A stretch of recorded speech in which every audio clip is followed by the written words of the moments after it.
बिहार में voter list के SIR की प्रक्रिया पूरी होने के बाद अब चुनाव आयोग ने पूरे देश में ये काम शुरू कर दिया है। इसी कड़ी में केरल में मंगलवार को एसआईआर की गणना शुरू की गई। हालांकि केरल की किसी भी देश से अंतर्राष्ट्रीय सीमा नहीं लगती, इसलिए वहां घुसपैठ या फर्जी वोटर की संभावना बहुत कम है। लेकिन फिर भी करीब 30 लाख लोगों को ये डर सता रहा है कि उनके नाम वोटर लिस्ट से हटा दिए जाए। दरअसल केरल में लगभग 30 लाख एनआरआई हैं। इसमें से कई परिवार पूरी तरीके से विदेश में रहते हैं और उनके घर केरल में बंद पड़े हैं। अब उन्हें डर है कि अगर कोई घर पर नहीं मिलेगा तो उनका नाम वोटर लिस्ट से काट दिया जाएगा। चुनाव आयोग ने हाल ही में देश के 12 राज्यों और केंद्र शासित प्रदेशों में एसआईआर प्रक्रिया शुरू करने की घोषणा की थी, जिसमें केरल, तमिलनाडु, पश्चिम बंगाल और पुडुचेरी शामिल है। इस मुद्दे को लेकर केरल के मुख्यमंत्री विजयन ने 5 नवंबर को सर्वदलीय बैठक बुलाई। इस बैठक में एसआईआर को लेकर राज्य सरकार की रणनीति पर चर्चा हुई। बैठक में मुख्यमंत्री विजयन की अगुवाई में ये फैसला लिया गया कि राज्य सरकार चुनाव आयोग के इस फैसले को कानूनी चुनौती देगी और उसके कार्य करने का विरोध भी करेगी।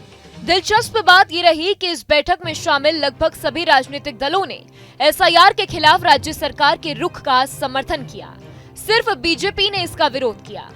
वहीं केरल के चुनाव अधिकारी भी एनआरआई समुदाय की चिंता को समझ रहे हैं। विदेश में रहने वाले भारतीयों को डर है कि उनके नाम वोटर लिस्ट से हटा दिए जाएंगे। इस डर को दूर करने के लिए राज्य के चुनाव अधिकारी जागरूकता अभियान चला रहे हैं।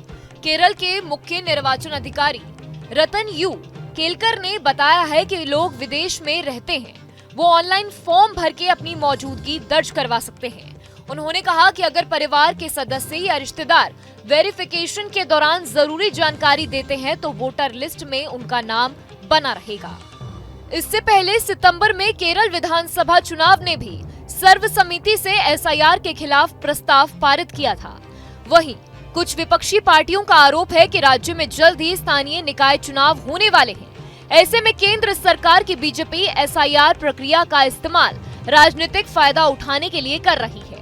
दूसरी ओर बीजेपी के प्रदेश अध्यक्ष राजीव चंद्रशेखर का कहना है कि एसआईआर बहुत जरूरी है, क्योंकि केरल में जारी आधार कार्डों की संख्या राज्य की आबादी से करीब 39 लाख ज्यादा है। उन्होंने कहा कि कई राज्यों में भी ऐसा ही हाल है, इसीलिए वोटर लिस्ट की सटीकता के लिए ये प्रक्रिया जरूरी है। हालांकि कुछ जानकारों का मानना है कि आधार कार्डों की बड़ी संख्या की वजह ये भी हो सकती है कि जिन लोगों की मौत हो चुकी है उनके आधार कार्ड अब तक रद्द नहीं हुए हैं। जहाँ भक्ति है हर शब्द में, कथाओं में छुपे हैं दिव्य रहस्य और ज्योतिष देता है जीवन को दिशा। धर्म से जुड़ी हर बातों को जानने के लिए हमारे चैनल स्तुति को सब्सक्राइब करें। चैनल पर जाने के लिए इस लिंक पर क्लिक करें।